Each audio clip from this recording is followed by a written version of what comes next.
কতটুকু হারাম খেলে পরে বলবো তাকে হারামি জাত, কতটুকু আরো রক্ত ঝরলে বলবো তাকে রক্তপাত,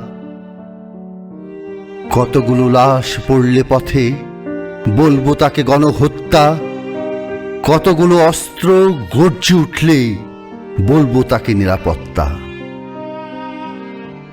অবৈধ অর্থ কি পরিমাণ হলে তাকে বলবো হরিলুট।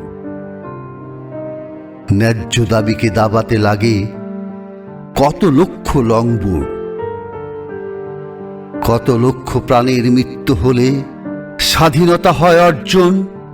জেনেছি শুধু শিখিনি আমরা আমিত্ব অহম বিসর্জন। রাজা নেই, রাজা নেই তবু রাজনীতি এখনো। রাজনীতিবিদ তাই শাসক, সেবানীতির শপথে গড়তে স্বদেশ ভোট জয়ে চায় সেবক। পথ মিছিলে আজ মানুষের ঢল, মনুষ্যত্ব হোক ভাস্বর। মূল্যবোধের গণতন্ত্র অর্জনে বৈরীতন্ত্রের হোক কবর।